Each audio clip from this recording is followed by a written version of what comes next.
کہ وہ کہتے ہیں ہمیں تو بیٹے دیے گئے ہیں، ہمیں تو بیٹے دیے گئے ہیں. یہ کفار کا جملہ ہے جو قرآن میں ریپیٹ ہوا ہے بار بار. نبی صلی اللہ علیہ وسلم پتانا دیتے تھے نا کہ محمد تیرے تو بیٹے مر گئے، ہمارے بیٹے زندہ ہیں صلی اللہ علیہ وسلم. تو اکیلا ہے، ہمارے بیٹے تو فرما بردار ہے. اور اللہ نے خود کہا کہ ہم نے ان کو بیٹے دیے ہیں، بنی نا شہودا، حاضر خدمت بیٹے.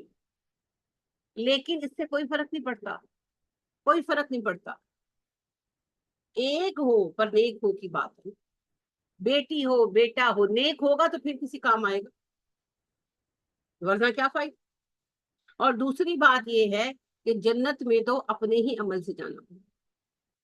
قیامت کے دن آپ کا رب کہتا ہے یوم یفر المرء من اخیہ و امہ و ابیہ و صاحبتہ و بنیہ.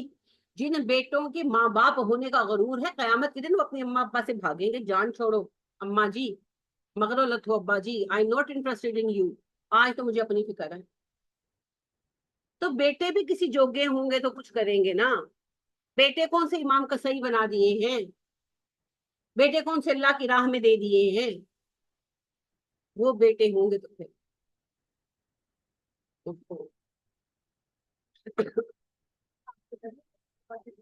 نہیں وہ تو ماشاء اللہ بیٹھے. عبداللہ بن جیش رضی اللہ تعالیٰ عنہ صحابی ہیں. تو پہلے نام سنا ہے ان کا؟ جیش نہیں سنا؟ آپ کی طرف سے آپ نے ذکر کیا ہے. چلیے کیا ہے، تمہیں بھی کیا ہو. عبداللہ بن جیش رضی اللہ تعالیٰ عنہ جو ہے نا یہ انصاری ہے. اور جب غزوہ احد ہوا تو صبح غزوہ تھا، رات بیٹھے تھے اپنا اپنا کام کر رہے تھے، سب تلواریں تیز کر رہے تھے، تیر تیز کر رہے تھے. تو سعد بن ابی وقاص کے پاس آ کر بیٹھے عبداللہ بن جیش. کہنے لگے کہ سعد آپ دعا مانگے میں آمین کہوں گا، پھر میں دعا مانگوں گا آپ آمین کہیں. سعد نے کہا ٹھیک ہے. سعد نے دعا مانگی کہ اللہ کل ایک زبردست کافر سے میرا مقابلہ ہو اور میں اس کو پچھاڑ دوں اور اس کو قتل کر دوں اور میں غازی بنوں. یہ آمین کہتے رہے. پھر ان کی باری آئی، انہوں نے دعا مانگی اللہ کل میں خوب تیری راہ میں جنگ کروں، خوب جنگ کروں، اور کسی بڑے سے بڑے بہادر کو میرے سامنے وہ ٹک نہ سکے. اور پھر کوئی بڑا شدید سردار آئے کافر جو بہت طاقتور اور وہ مجھے پچھاڑ دے اور مجھے شہید کر دے اور میری ناک اور کان کاٹ دے. اور جب میں قیامت کے دن ناک اور کان کے بغیر اٹھایا جاؤں اور تم مجھ سے پوچھے کہ ابن جیش تیرے ناک کان کہاں ہو، تو میں کہوں اللہ میں نے بہت گناہ کیا اپنے ناک اور کانوں سے، تو میں نے چاہا ہی نہیں کہ تیرے پاس لے کر آؤں. تو ایک کافر نے تیری راہ میں میرے ناک کان کاٹ دی اور تو مجھے بخش دے. اور سعد نے آمین کہا. اور اگلے دن یہی ہوا دونوں کے ساتھ جو انہوں نے مانگا تھا. بالکل ینگ آدمی تھے عبداللہ بن جیش. یہ بیٹے ہیں جن پر ماں باپ کو فخر ہونا چاہیے. ان کو قتل کیا اور ان کے ناک اور کان واقعی کاٹ دیے اس ظالم نے. ان لاشوں کا مسئلہ کیا تھا نا، حضرت حمزہ وغیرہ کے بھی کاٹ دیے تھے. میں یہ بیٹے ہیں جن پر فخر ہونا چاہیے. فخر کی قابل بچے ہیں ایسے بچے. آپ دیکھیں انس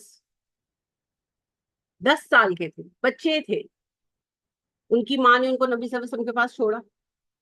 اتنے اچھے بچے تھے، 10 سال کیا عمر ہوتی ہے، مگر نبی صلی اللہ علیہ وسلم کے رازدار. آپ صلی اللہ علیہ وسلم اتنا بھروسہ کرتے تھے کہ آپ نے الاؤ کر رکھا تھا کہ جب میں اپنی بیوی کے پاس ہوں نا تو تم بغیر اجازت اندر آ سکتے. یعنی کہ وہ اتنے رازدار تھے آپ کہ کوئی راز کی بات باہر نہیں بتاتے. اور آپ اپنی بیویوں کے ساتھ ایک بستر پر آرام فرما ہوتے اور انس آپ کے پاس آ سکتے تھے. آپ نے الاؤ کیا ہوا. 10 سال انس آپ کے ساتھ رہے ہیں. انس کے منہ سے کسی نے کوئی بات نہیں آپ کے گھر کی سنی، آپ کی ماں نے نہیں سنی. وہ 10 سال کا بچہ راز رکھنا جانتا. یہ بچے ہیں جن پر فخر ہونا چاہیے. میں اکثر حیران ہوتی ہوں. کیا نام تھا انس کی والدہ کا؟ ام سلیم. شاباش. ام سلیم کو کیسا فخر ہوگا اپنے بیٹے کو پر قیامت کے دن نا. کس قدر یعنی اجر ملے گا کہ انس جو ہے وہ کہتے ہیں کہ نبی صلی اللہ علیہ وسلم کا میں نے کوئی کام کیا اور آپ صلی اللہ علیہ وسلم نے مجھے 25 بار دعا دی کہ انس تم پر اور تمہارے گھر والوں پر اللہ کا رحم ہو فضل ہو، 25 بار دعا دی، اور کہتے ہیں مجھے اب کسی سے دعا کے لیے کہنے کی حاجت محسوس نہیں۔ تو انس کو جب دعا دیتے ساتھ ان کی والدہ کو دعا دیتے نبی صلی اللہ علیہ وسلم۔ تو آپ دیکھیں یہ بیٹا ہے جس پر ماں کو فخر ہونا چاہیے، اور ہوگا، اور قیامت کے دن ام سلیم رضی اللہ تعالیٰ عنہا اپنے بیٹے انس کی وجہ سے پتہ نہیں کیا کیا پائیں گے۔ تو یا تو پھر بیٹے کسی جوگے بناؤ نا۔ یہ بچے ہیں جن کے ہاتھوں ہماری ہی بیٹیاں محفوظ نہیں ہیں، تو ان کے ماں باپ ہونا کوئی فخر کی بات نہیں ہے، کیا تو قابل فخر بنائے ہوں۔ انا للہ و انا الیہ راجعون۔ تو بہرحال جی بیٹا بیٹی سے کوئی فرق نہیں پڑتا، نیک اولاد ثواب جاریہ ہے اور بد اولاد عذاب جاریہ ہے۔ ہم نے اپنی اولاد کو اپنے لیے کیا بنایا ہے یہ ہمیں خود سوچنا فیصلہ ہے۔ اللہ توفیق عطا کرے اور ان غلط خیالات کو توڑنے میں وقت لگے۔ کہتے رہیے کہتے رہے کہتے رہے، شاید کبھی کوئی بات سمجھ آ جائے۔ مجھے پتہ ہے ایک ٹائم سے سنتے ہی نہیں تھے آپ، تو اتنا کچھ سنتے تو ہے نا بچے بیٹھ بیٹھ کے بات، ٹھیک ہے بچے اپنے اپنے ڈیمانڈ کر رہے ہوتے ہیں، یہ اس طرح کہتے ہوتے ہیں، لیکن وہ کہیں نہ کہیں فیڈ ہو رہا ہے، کسی نہ کسی ٹھوکر پر یاد آئے گا کہ یہ بات تھی، تو لہٰذا کہیں ضرور بات ذہن میں ڈالتے رہیں، کیا پتا کہیں ہوئی کون سی بات کہاں پر نفع دے جائے۔ کہتے رہیں، اللہ خیر کر دے گا، اور دعا بہت مانگا کریں، دعا بہت مانگا کریں۔ میں آپ لوگوں کے لیے بہت دعائیں مانگتی ہوں، قبولیت اللہ کی طرف ہے، اور مجھے یقین ہے وہ ضرور قبول کریں گے، اور ایک دوسرے کے لیے دعا مانگا کریں۔ دیکھیں کیوں کہا عبداللہ بن جیش نے کہ ساتھ تم دعا مانگو میں آمین کہتا ہوں، میں دعا مانگوں تم آمین کو، کیونکہ مومن کی مومن کے لیے دعا قبول ہوتی ہے نا۔